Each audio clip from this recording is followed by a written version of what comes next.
Thanks for listening to the NVTV podcast, produced by Niqua Media.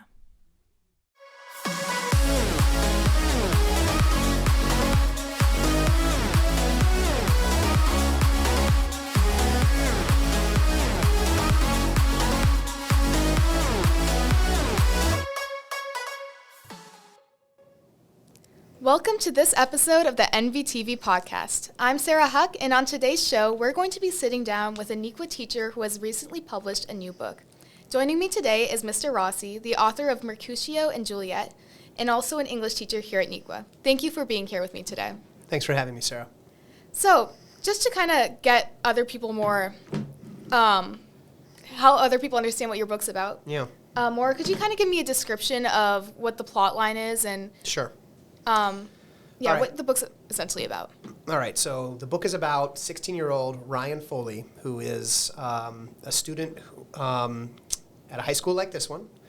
Ryan's big problem is that he has extraordinary attentional issues. He has ADHD, he has problems with impulsivity.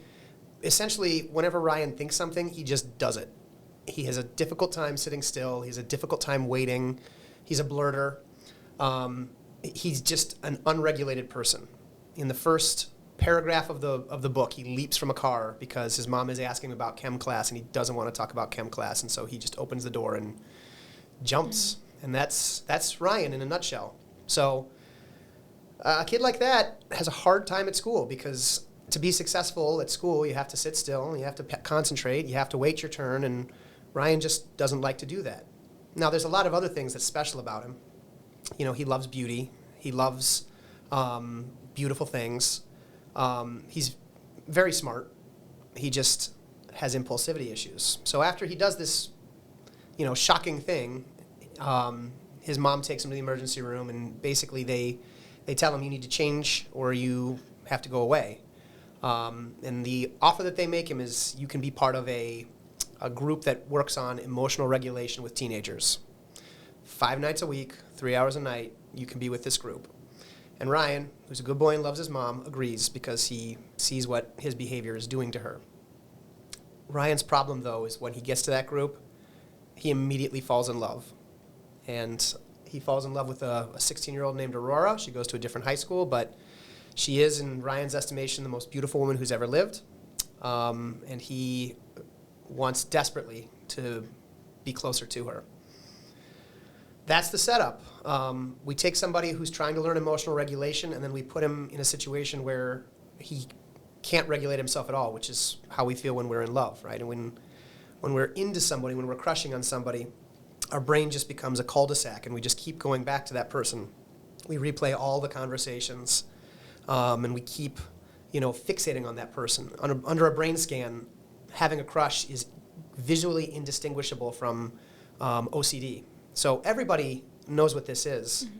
And poor Ryan, who's trying to work on himself, has to work through it. The vehicle that the book tries to get him to work through it is putting on a play. Aurora, the girl he loves, is a theater kid. And Ryan realizes that if he can get into an acting situation with her, he can spend time with her in a way that she would enjoy. So he contrives to get this group to put on a play together. And in order to do that, he recruits his English teacher. The play that ends up being selected, though, is Romeo and Juliet, which is horrible because it's all written in Shakespeare language and none of the kids can understand it. And even kids who are good at sitting still hate Shakespeare, hate reading Romeo and Juliet. And so the rest of the book is about, does this play have anything to offer? Is there really something in old works that is useful? Can Shakespeare be updated for the 21st century? And, at the core of it is like a really important question for any high school student. Can I be different than I am? Can I be a different person than I was born as? Is there a way for me to change and make myself better? And can I find love along the way? Yeah, that's really nice, actually. I was wondering, was there any inspiration for the plot line of this novel or anyone that kind of maybe inspired Ryan, or what were kind of the motives behind writing this book?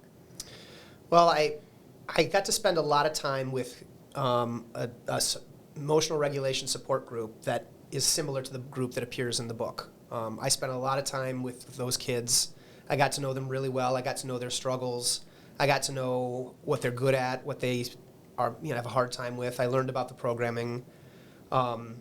Ryan is not based on any one kid. He's based on a lot of different parts of different kids that I've met over the years and that I've worked with and gotten to know. Something that I think is important to understand about the way that I write teenagers. First, teenagers are the funniest people in the world.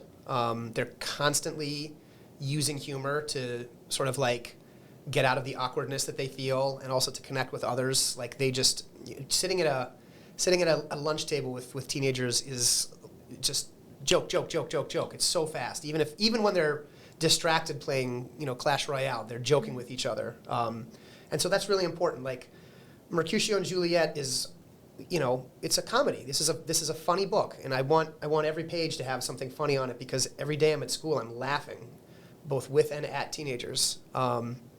Second, being 16 is like a time where everything feels out of control. So to take that feeling that we all have when we're 16, that like, gosh, I don't know how I'm going to get through the next 48 hours where I have 3 tests and I have a concert, and also like this person that I thought was my friend is maybe like not my friend. I'm having this weird static with this person. Like that's every day here. Now take that, which everybody can relate to, and then put it in the hands of a kid who is amplified, right? Mm-hmm. He cannot pay attention. He keeps losing the narrative. He just nods along with what people are saying because he thinks that people like nodding. Ryan is like a character that you really, I hope, will feel for because we all can relate a little bit to him.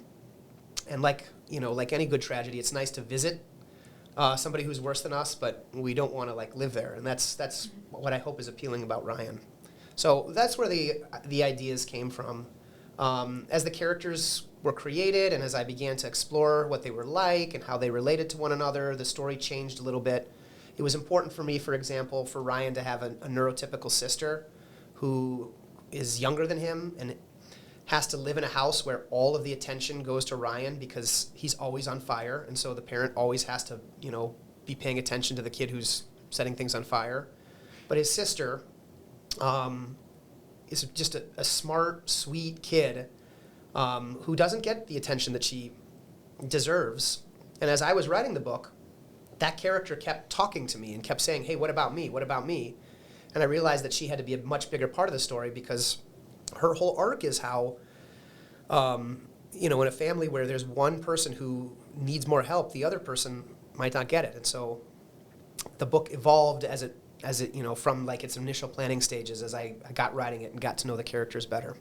So how long have you been writing this book for before publishing? I started this book in April of 2022, and it took me a year and a half to finish it, and then I've been editing it ever since. So that's been about 3 years. Yeah, about 3 years. Have you written anything before this, or is this your first time trying it out? So I've written 4 books, and this is the second that I've published. The previous book that I published in 2022 was called The Doxing of Clearwater High, and it's about a high school like this one. Where all of the teachers have their emails and text exchanges hacked by a student and then released so everybody can read it. And what would NVTV be like if we saw all the teachers' dirty laundry aired on the side of the road, digitally speaking? So that was what that book was about. But it was very different because it was really a book of short stories and short character sketches that were sort of like brought together. The idea I was trying to create was that at a high school like this, you're surrounded by stories that you never know all the stories. You just kind of know a little bit about each one.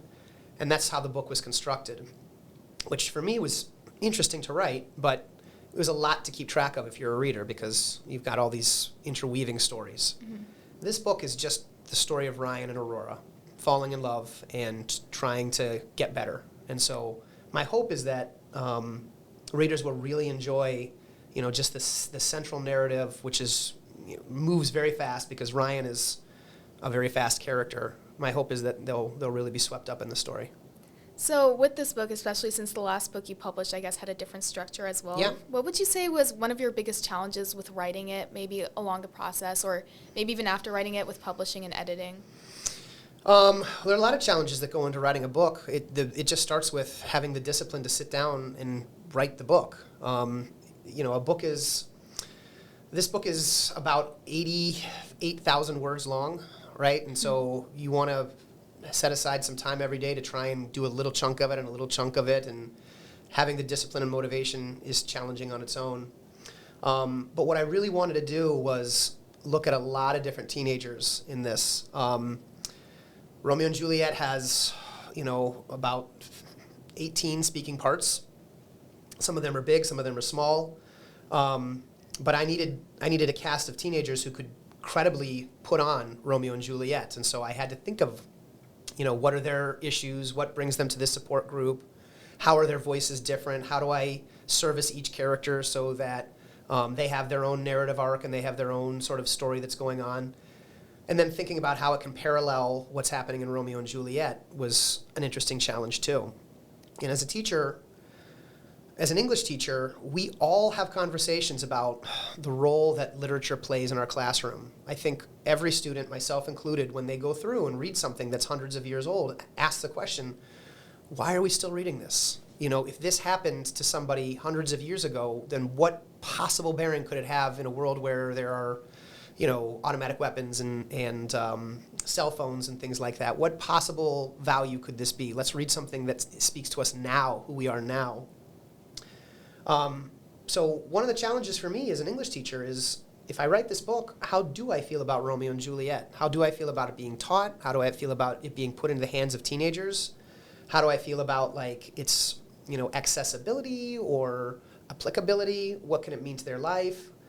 I have to have a really good answer to that. And I feel like I was able to wrap my head around what I love about Shakespeare and what I love about his plays, while also really acknowledging the legitimate question about his place in an English classroom in 2025. So I hope that by the end of the book, kids have a new way of thinking about Romeo and Juliet in general, or specifically in Shakespeare in general. Mm-hmm. And then my last question for you is, as a teacher who's written a book and who has been studying English for a while, do you have any advice for other students who are maybe aspiring to pursue something in English or writing their own books? Advice, I would say anybody can write a book. Anybody can write a book. It is easier now to write a book and to get it out in the world and get it into the hands of readers than it has ever been before. All the gatekeepers that previously kept people from writing books are going away. In the same way that anybody can make a podcast, anybody can create a TikTok channel and access tens of thousands of views and subscribers. Anybody can write a book. So if you like books and you like what a book is, then just do it. Just write it. Here's what I think is great about books. When I write a scene for a character, in my mind, I know exactly what the character looks like. I know exactly what's in the room with the character. I know exactly what the character's voice sounds like. And then when I hand it to a reader, they will tell me, well, to me it sounded like this, or I saw this in the room, which is completely different. So when you're creating written work for somebody else, they're sharing in its creation in a way that is, I think, much more exciting and intimate and profound. When I go and watch the Harry Potter movies, which I love, by the way, Harry is always going to look like Daniel Radcliffe. He can't look any other way because that's the image in front of us, right? He'll always be that guy. But when I read the books, those characters can look and sound in ways that connect with me and connect with my history and my life and my experiences. A book is just a way of communicating your profound experience to somebody else and having them step into that and share it with you in a way that no other art form can really do. So that's not for everybody, but for a lot of people, it's transformative and wonderful. And I would just say to those people, just write it, man. Just sit down and get that story out on the page a day at a time and then get it in other people's hands, and magical things will happen as a result. Well, thank you. Thank you to Mr. Rossi for joining us today on the NVTV podcast. The NVTV podcast is produced by media students at Neuqua Valley High School, and enjoy the rest of your day. Thank you.